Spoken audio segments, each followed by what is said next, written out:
nós vamos dar sequência à nossa série de mensagens na carta de Paulo aos Gálatas.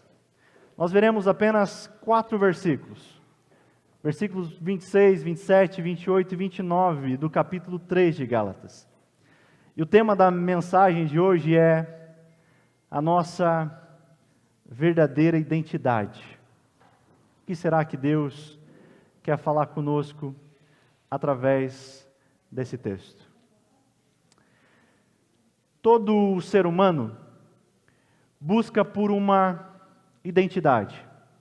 Todo ser humano busca por uma identificação. É um desejo natural que nós compartilhamos. O desejo de fazer parte. Todos nós achamos ser importante estarmos inseridos em algum grupo. Isso nos dá um certo senso de pertencimento, não é mesmo? Essa é uma necessidade real de todo ser humano. Pertencer a uma família, a uma comunidade, a um grupo de amigos. E em um certo sentido isso dá um senso de identidade. Isso dá um certo senso de uma identificação. E a nossa tendência é justamente a de nos identificarmos com coisas que estão próximas de nós, ou então de elementos que desfrutamos, não é verdade? A gente se identifica a partir do nosso trabalho. Quem é você? Eu sou fulano que trabalho na empresa X. Nós nos identificamos a partir dos nossos relacionamentos. Eu sou marido da Bianca. Nós nos identificamos dessa maneira. Ou muitas vezes a nossa identidade é baseada nas nossas funções de mundo. Eu sou advogado. Eu sou pastor, psicólogo, eu sou um administrador. Outros pensam que a sua identidade está nos recursos que possui. Eu sou o fulano que tem o carro X. Eu sou fulano que recebo tanto. Que visto a roupa tal. Que frequento esse ou aquele lugar. De maneira geral, pensamos muitas vezes que a nossa identidade está nessas coisas. Que nós somos aquilo que está ao nosso redor, aquilo que nos cerca. Ao menos o mundo pensa dessa forma, não é mesmo? Mas sabe o que acontece? Que vem o apóstolo Paulo e faz questão de lembrar qual é a nossa verdadeira identidade. Eu gostaria que você abrisse a sua Bíblia, na carta de Paulo, capítulo 3 de Gálatas, versículos 26 ao versículo 29. Quero fazer a leitura desse texto com vocês. Deixar um tempinho aberto também, eu quero pedir aos irmãos que permaneçam com a sua Bíblia aberta para vocês conferirem o que está escrito na palavra do Senhor. Gálatas 3, 26 a 29. Assim está escrito: todos vocês são filhos de Deus, mediante a fé em Cristo Jesus. Pois os que foram batizados de Cristo se revestiram. Não há judeu nem grego, escravo nem livre, homem nem mulher, pois todos são um em Cristo Jesus. E se vocês são de Cristo, são descendência de Abraão e herdeiros segundo a promessa. Amém? Apenas esses versículos que nós veremos nessa noite. Apenas para contextualizar vocês. Semana passada nós falamos em como nós harmonizamos a lei e o Evangelho. Nós vimos que a lei, ela não tem condição alguma de salvar o homem, mas ela conduz até Cristo. Os versículos anteriores, Paulo acaba de explicar que a lei era um pedagogo. A lei era um tutor. Em algumas versões está, a lei era um aio, um guardião. E logo após ele apresentar isso, ele falar da lei, agora nesses versículos, ele vai falar a respeito dos filhos de Deus, da nossa identidade. O apóstolo Paulo não faz isso de forma não pensada, mas ele está lembrando aos Gálatas, porque os Gálatas precisavam ouvir quem eles eram em Cristo, quem eles são. E talvez essa mensagem precisa ser lembrada continuamente por nós, de quem nós realmente somos. Será que nós somos aquilo que a sociedade diz que nós somos? Será que nós somos o que as pessoas dizem que nós somos? Ou a nossa verdadeira identidade está naquilo que Deus diz que você é? Os Gálatas precisavam ouvir. Devemos lembrar mais uma vez o que os judaizantes que haviam se infiltrado nas igrejas da Galácia haviam pregado a eles. O pensamento dos Gálatas, desses falsos mestres que haviam se infiltrado na igreja da Galácia, é de que eles eram os únicos filhos de Deus, ao ponto de tratar os cristãos gentios como cristãos de segunda classe. Enquanto os cristãos gentios não realizassem a circuncisão, eles não poderiam ser irmãos. Poderiam, no máximo, ser tratados como primos. Não é assim muitas vezes? As pessoas não nos veem como irmãos, né? Porque a gente não veste roupa X, a gente fala um pouco diferente, a gente tem uma caminhada um pouco não baseada somente na parte externa, mas nós procuramos viver uma vida em santidade, entendendo que, primeiramente, o coração é que precisa estar transformado. E nós queremos sempre apontar para isso. Nossa santidade não está no nosso estereótipo, naquilo que vestimos, mas a nossa vida com Deus, a nossa santidade é demonstrada por um coração regenerado, um coração transformado por Cristo. Então, aqueles irmãos precisavam realmente lembrá-los que os cristãos que haviam ouvido o Evangelho, que eram gentios, também faziam parte da família de Deus. Também eram cristãos, também eram da família da fé. Mas Paulo vai falar como é a maneira dessa família.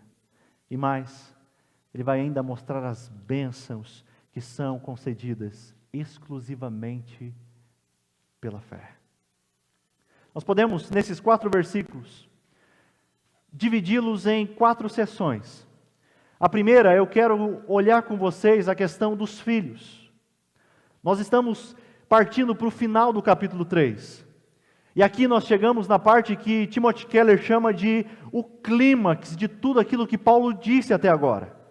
Ele está falando da essência da vida cristã, que é encontrada nesse versículo, que é justamente a nossa identidade, está fazendo questão de lembrá-los. E nesse versículo, Paulo revela a intimidade existente entre o Deus Todo-Poderoso e o cristão. Olhe comigo, versículo 26. Todos vocês são filhos de Deus mediante a fé em Cristo Jesus. Se pensarmos que a nossa identidade está num grupo em que nós estamos inseridos, ou então se nós pensarmos que a nossa identidade é formada por aquilo que as pessoas dizem de nós, então eu lhe convido a você lembrar desse versículo diariamente, porque aqui não é uma identidade baseada no que os outros pensam de você, não é uma identidade baseada no que você pensa de si mesmo, mas o apóstolo Paulo está fazendo uma afirmação de que mediante a fé em Cristo Jesus, nós já somos filhos. Ser filho não se trata de um objetivo a alcançar, não é uma conquista futura, mas é algo que você, meu irmão, é algo que nós já desfrutamos, é algo que nós já temos. Você pode se alegrar com isso?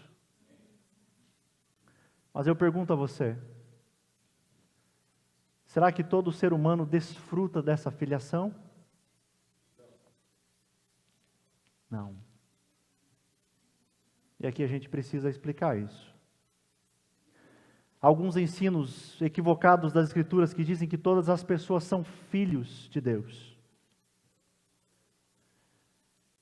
Mas eu quero lhe dizer que esse ensino não é encontrado nas Escrituras. Você não vai encontrar em nenhum lugar da palavra de Deus. Mas talvez você olhe para mim e diga, mas Paulo não está falando todos vocês são filhos de Deus. Mas lembra o contexto que Paulo está escrevendo? Ao dizer todos, ele está dizendo que o Evangelho é tanto para judeus, como também para gentios. Não significa que todos são filhos de Deus. É claro que, em nossos dias, nós temos visto uma ideia pluralista, que tem ensinado que todo ser humano é de fato filho de Deus. Mas como eu disse, esse ensinamento é absolutamente contrário à palavra de Deus. Paulo diz em Efésios que ao homem natural, aquele que não passou pelo novo nascimento, ele é filho da desobediência, ele é filho da ira. Quando nós olhamos para as Escrituras, nós vemos que esse título de filho de Deus era um título muito especial, que a Bíblia não utiliza para qualquer situação. A Bíblia não utiliza esse título para todas as pessoas, ou para se referir à criação dos seres humanos. Todo ser humano, sem exceção, é criatura de Deus. Mas há uma condição para ser filho. Que condição é essa? O apóstolo Paulo responde na parte B do versículo 26. Mediante a fé em Jesus Cristo. Paulo está sendo claro que é somente pela fé em Cristo, somente pela fé que nós somos adotados para a família de Deus e nós nos tornamos filhos. O tema da adoção é um tema muito constante nas Escrituras. Eu já adianto aos irmãos que na próxima semana nós vamos falar um pouco mais sobre esse tema. A gente vai adentrar de forma mais profunda na doutrina da adoção. E essa doutrina, meus irmãos, ela é fundamental, pois ela explica a comunhão que os redimidos, aqueles que foram alcançados pela graça, agora desfrutam do Pai. Essa doutrina mostra que a graça salvadora não apenas transforma homens escravos do pecado em servos de Cristo, mas também os transforma em membros da família de Deus. Você foi inserido numa família, meu irmão. Uma vez que somos nascidos de Deus, nós passamos a ter o direito de sermos chamados filhos de Deus. É isso que João no seu Evangelho diz. João 1,12. Esse direito é adquirido pela fé em Jesus Cristo. É resultado do amor de Deus. O mesmo João diz, vede, que grande amor Deus tem nos concedido, a ponto de sermos chamados filhos de Deus. E de fato, somos filhos de Deus. O apóstolo Paulo, escrevendo aos Gálatas, faz questão de lembrá-los dessa verdade. Todos vocês que ouviram o Evangelho, que mediante a fé em Jesus Cristo, que depositaram, confiaram em Cristo, vocês que estão em Cristo, vocês já compartilham do status de filhos de Deus. Ao escrever aos Gálatas, ele está dizendo, fiquem firmes. Não deem ouvidos aos falsos mestres. Não troquem a mensagem do Evangelho por qualquer outro anúncio desses mestres judaizantes. Vocês não têm nada a ganhar, a dar ouvido a esses falsos mestres.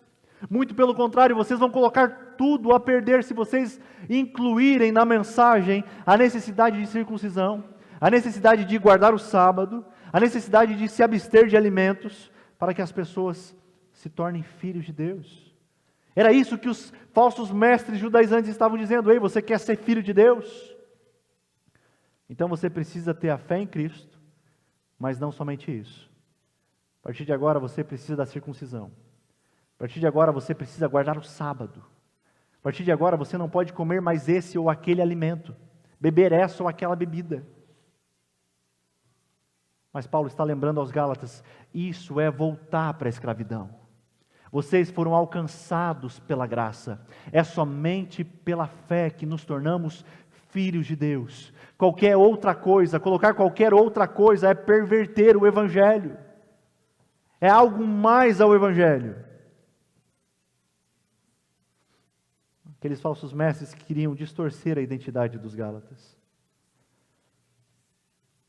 E pode ser que muitos tentam distorcer a sua identidade.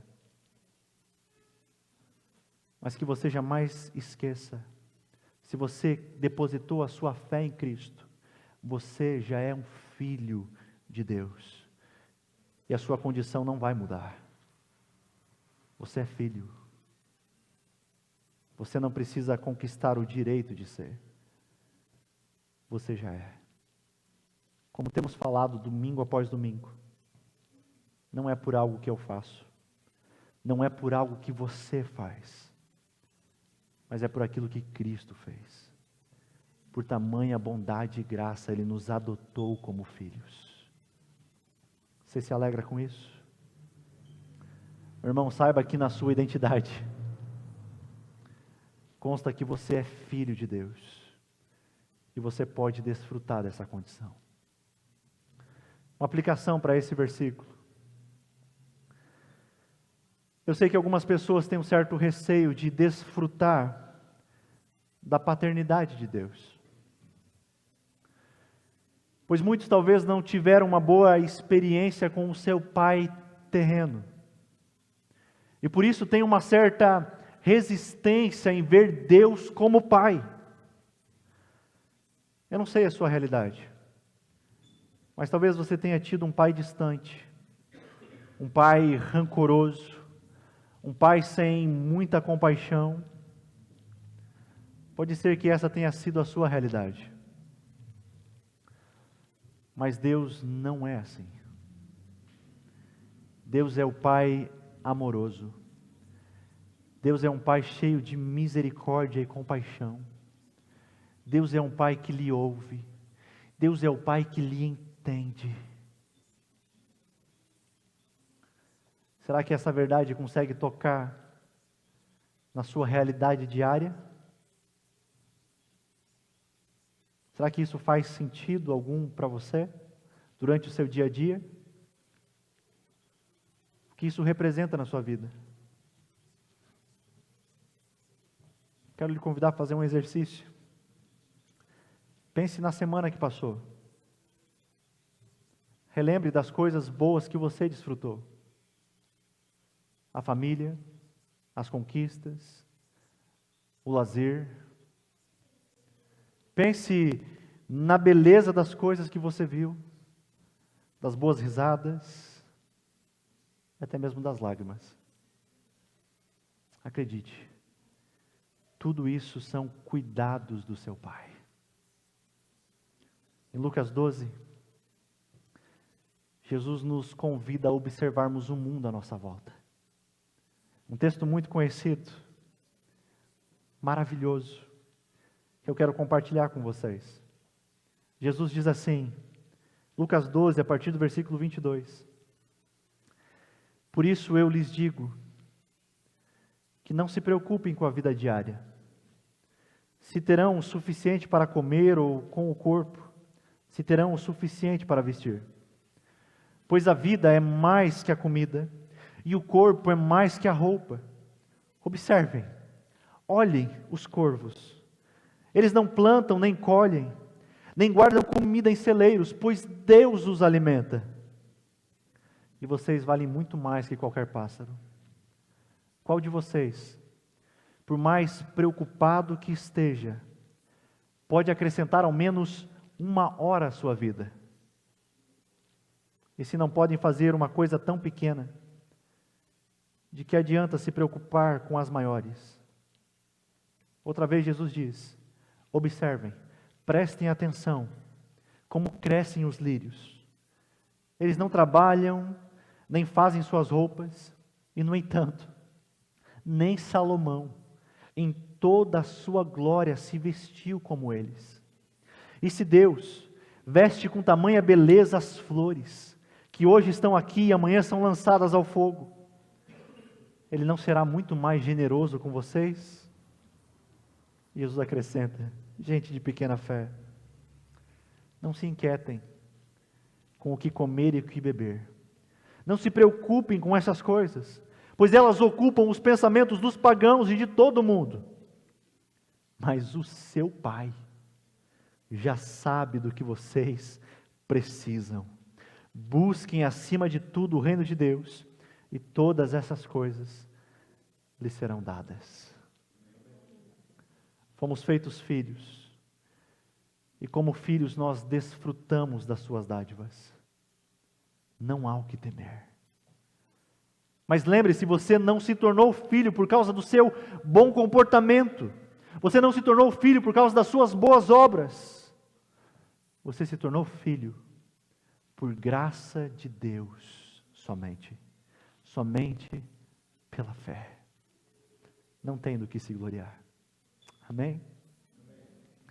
Segunda figura que Paulo utiliza aqui é a que nós encontramos no versículo 27. A figura de revestidos de Cristo. Essa segunda característica marca a nossa identidade, da maneira que nós fomos revestidos de Cristo. Paulo está mostrando que, além de termos sido feitos filhos pela fé, nós também fomos revestidos de Cristo. É isso que o versículo 27 diz. Pois os que em Cristo foram batizados, de Cristo se revestiram. É interessante que Paulo diz que os que foram batizados, esses se revestiram de Cristo.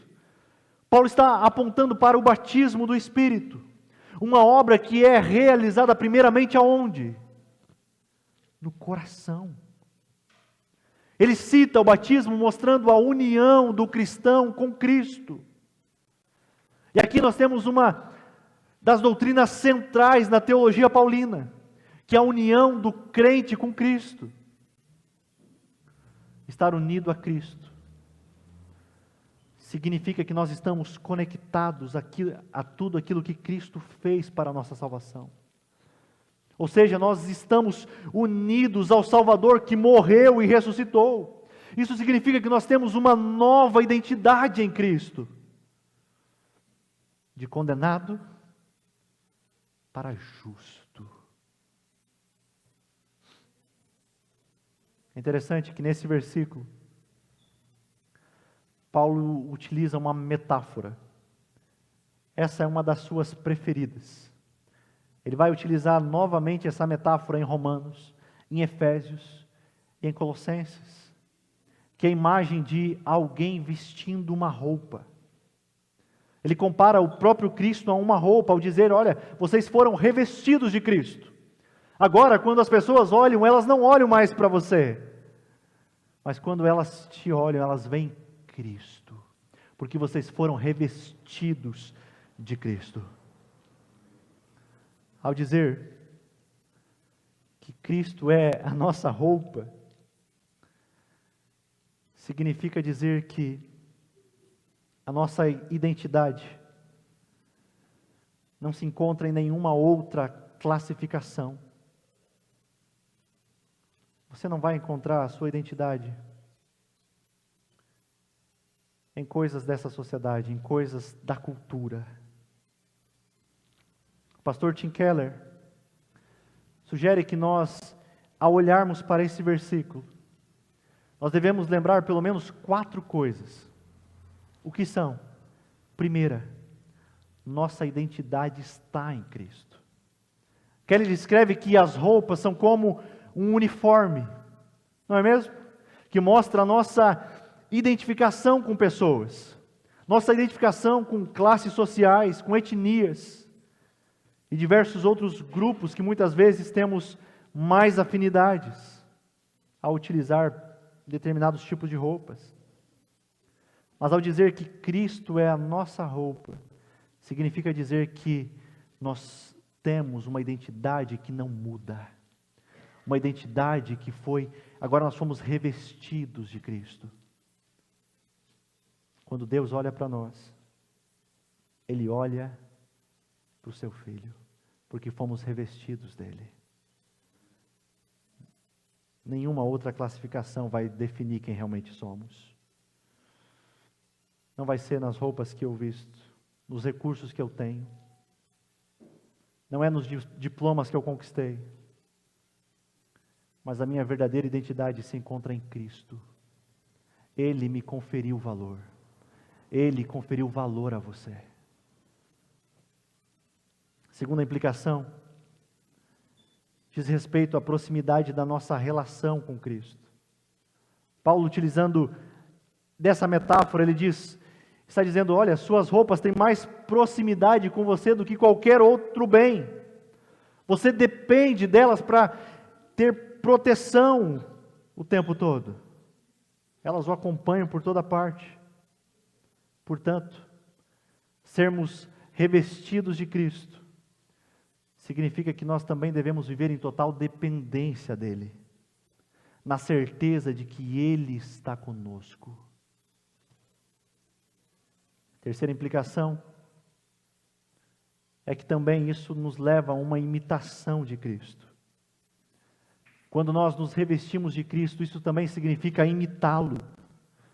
Não é apenas algo externo, mas se revestir de Cristo é colocar Jesus em todas as áreas da sua vida e transformá-las de acordo com a vontade de Cristo. Essa é a realidade. Em quarto, nós devemos lembrar que nós somos aceitos diante de Deus. Como assim? Qual foi a primeira coisa que Adão e Eva sentiram ao verem que estavam nus após a queda? Vergonha. E o que eles fazem? Eles procuram dar um jeitinho, eles fazem uma roupa para eles de figueira, de folhas de figueira. Mas aí vem Deus e faz uma roupa de pele de animais a eles. Sabe o que isso significa? Quando nós fomos revestidos por Cristo, é que desde a queda, Deus tem nos provido de roupas que cobrem os nossos pecados. Ao sermos revestidos por Cristo, Deus, ao nos olhar, Ele não vê mais as nossas misérias, Ele não vê as nossas falhas, mas Ele vê que nós fomos cobertos da justiça e da perfeição de Cristo. Isso que é ser revestido de Cristo. Esse versículo é uma metáfora para a nova vida que recebemos em Cristo. Essa é a nossa nova identidade, que agora nos faz pensar em Cristo, nos faz ter seu Espírito e o seu caráter permeando tudo que nós pensamos, tudo que nós falamos, tudo que nós fazemos, porque nós fomos revestidos de Cristo. Nós somos agora uma nova criatura. Terceira figura que Paulo utiliza, terceira divisão que nós podemos fazer, está no versículo 27, onde ali nós vemos que os muros que dividiam estão sendo destruídos. No versículo 26 nós temos a filiação. Somos filhos. Fomos inseridos na família de Deus. No versículo 27 nós fomos revestidos de Cristo. E agora no versículo 28, Paulo mostra que a união com Cristo estabelece também a nossa comunhão com os irmãos. Estabelece também o nosso dia a dia, os nossos relacionamentos com as outras pessoas. Se você é um cristão,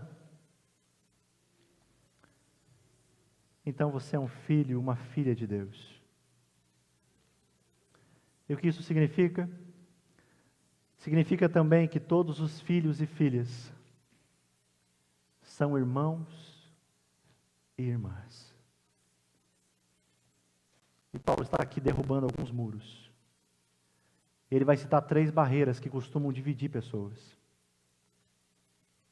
Versículo 28, Paulo diz: não há judeu nem grego, escravo nem livre, homem nem mulher, pois todos são um em Cristo Jesus.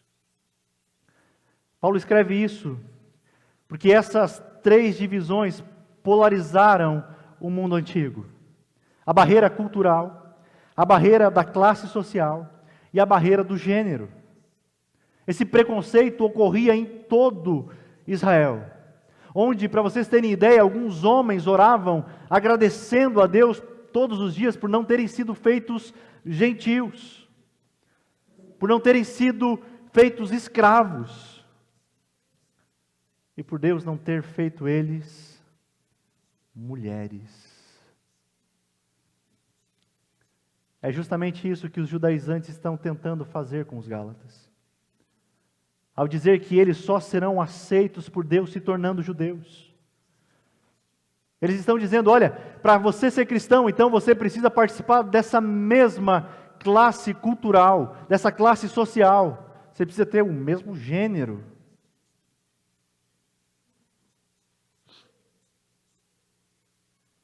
Será que essa realidade era somente a que os gálatas enfrentavam? Ao longo da história nós temos visto diversos conflitos por causa dessas barreiras. Primeira, barreira cultural. Não há judeu nem grego. O que Paulo está fazendo ao dizer isso? Ele está simplesmente lembrando o que é o Evangelho. O Evangelho, ele gera unidade. É claro que essa unidade é marcada por diversidade. A pessoa do seu lado não pensa igual a você. Você já imaginou uma igreja que todos pensassem igual? Não seria muito bom, né?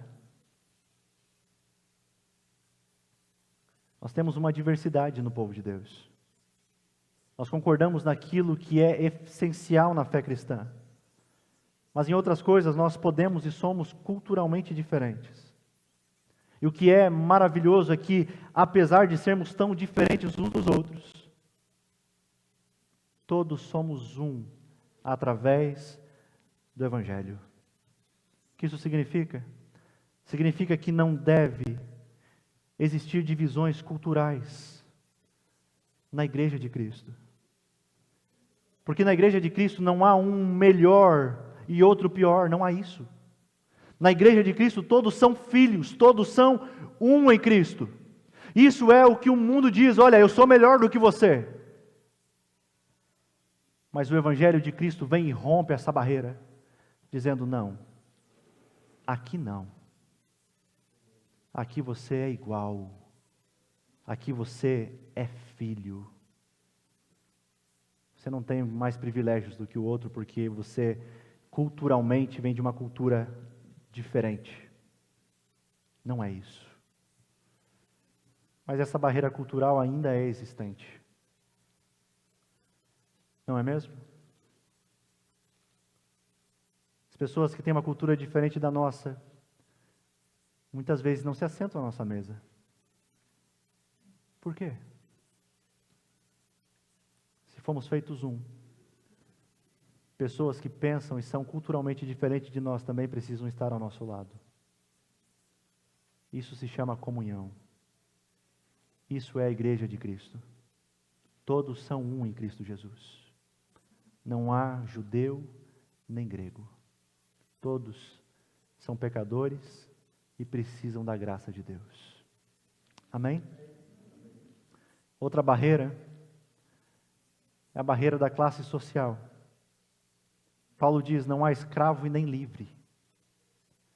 Enquanto que a sociedade identifica o homem através daquilo que ele possui, através dos seus recursos adquiridos.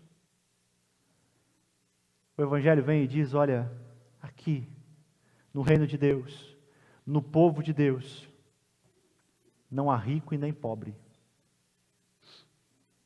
As diferenças sociais não podem fazer parte do Evangelho de Jesus.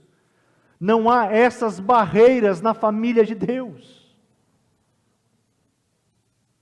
Não existe. O irmão que tem mais, o irmão que tem menos, todos são um em Cristo. Isso é a igreja. E um e o outro usa de generosidade para com todos. É um corpo, onde um se preocupa com o outro. Nem mesmo a pessoa que você é casado, é semelhante a você. A igreja também é diferente. Também tem diferenças. O que nós precisamos? Tolerar o irmão? Não. Nós precisamos do Evangelho. O Evangelho diz uma única coisa: vocês são um só em Cristo Jesus. Vocês fazem parte de um corpo. Amém? Uma outra barreira que Paulo cita é a barreira de gênero. Não há homem nem mulher. Essa era uma das barreiras mais fortes na época de Paulo, pois as mulheres eram consideradas inferiores aos homens, eram consideradas como um produto. Mas Paulo está mostrando que não existe diferença alguma entre homem e mulher. Paulo está mostrando que em Cristo homens e mulheres têm a mesma dignidade, homens e mulheres têm o mesmo valor. Essa é a realidade do Evangelho. Não há homem nem mulher. Todos são um. Essas verdades devem transformar cada dia a nossa atitude em tudo na vida. Sabemos que somos pecadores como qualquer outra pessoa. Se você fizer um diagnóstico do seu coração, você vai ver que você não é tão bom quanto pensa ser. Não é porque eu estou aqui na frente que eu sou bom, viu, gente? Eu peco, eu falho. Nós conhecemos os nossos pecados. Nós conhecemos as nossas falhas. Não é mesmo? Sabendo disso, sabendo que somos tão pecadores, como é que nós podemos querer nos considerar melhor do que o outro? Será que podemos ou temos o direito de excluir alguém? Somos pecadores adotados pela graça de Deus.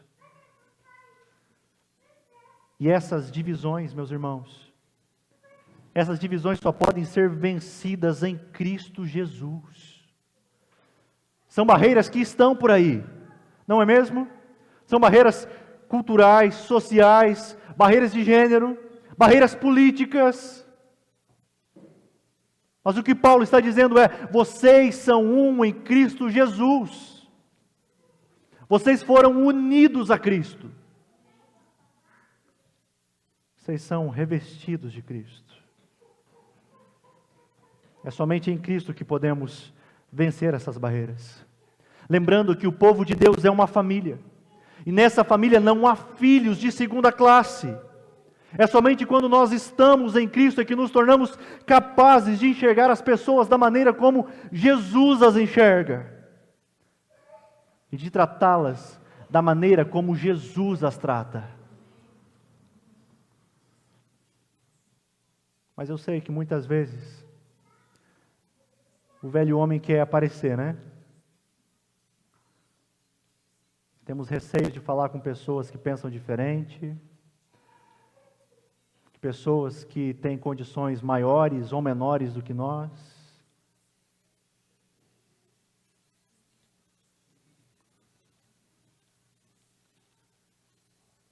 O Evangelho iguala a todos.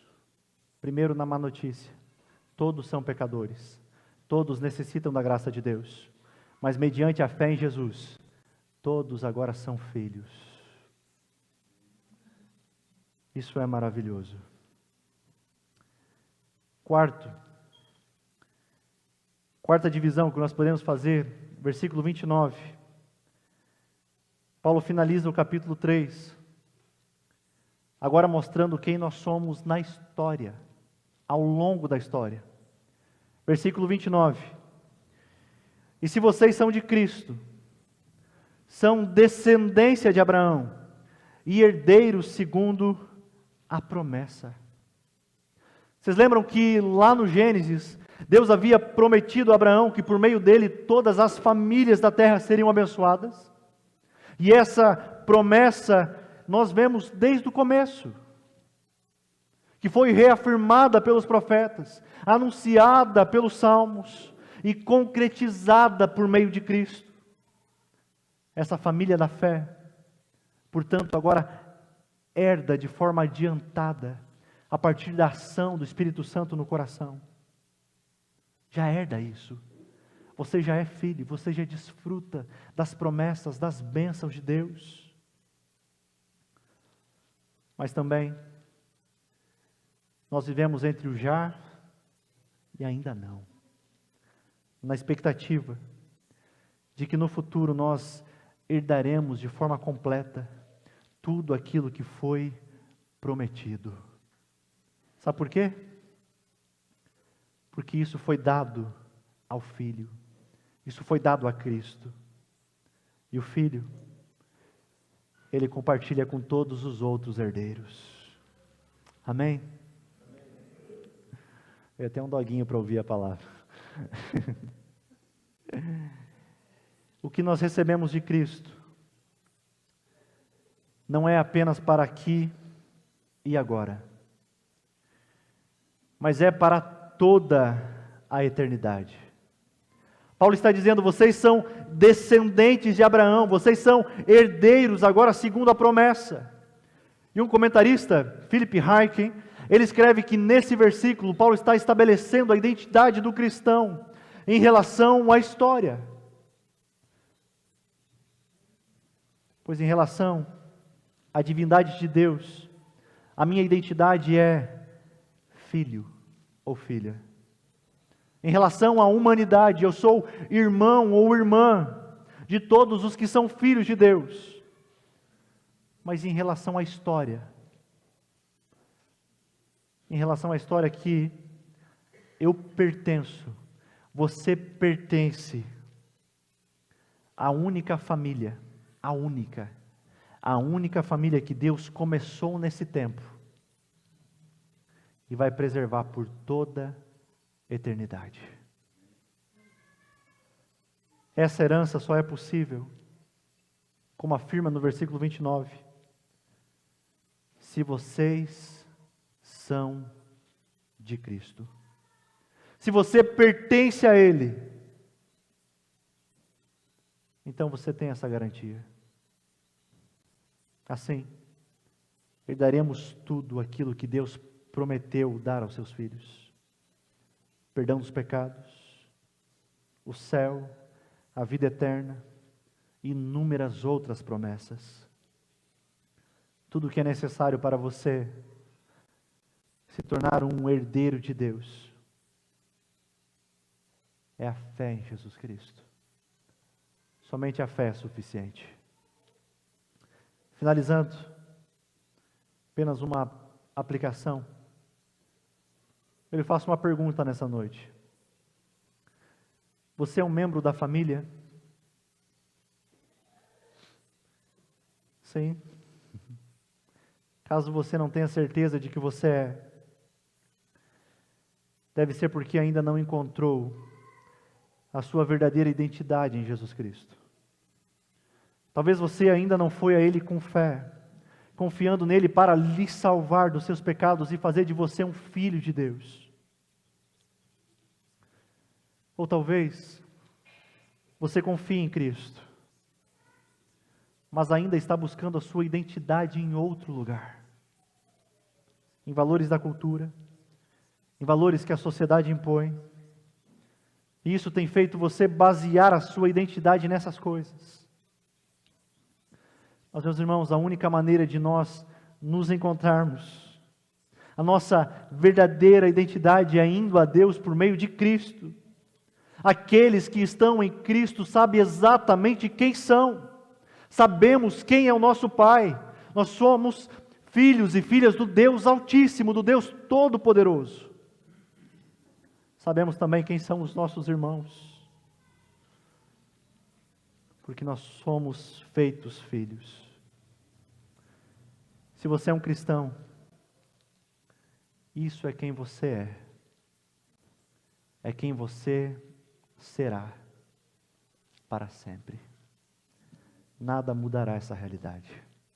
Você foi feito filho. Portanto, você pode descansar.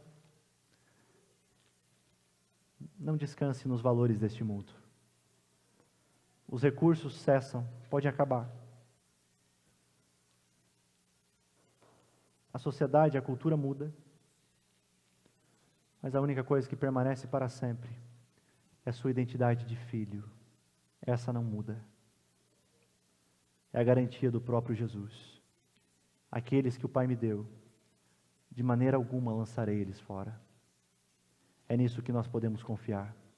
É nisso que você, ao levantar amanhã para trabalhar, você pode descansar, sabendo que você é filho de Deus. Não por algo que você fez, mas por graça de Deus somente. Não é o mundo que vai dizer qual é o seu valor. Não é o mundo que vai ditar qual é a sua identidade, quem você é. Mas é o próprio Deus que lhe diz e lhe garante: você é filho. Você foi revestido de Cristo. Você pertence a Ele. E, portanto, você desfruta da sua herança, das suas promessas. Você pode descansar nisso? Vamos orar? Obrigado, Senhor, por ser tão bondoso conosco. Nenhum de nós merece ser teu filho. Mas graças a Deus que não é por merecimento. Foi por bondade e misericórdia sua. Que nós possamos realmente desfrutar da paternidade do Senhor.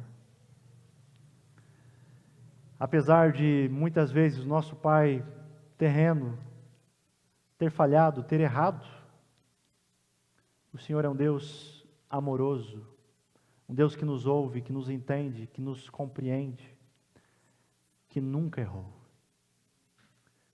E é o Senhor quem cuida de nós.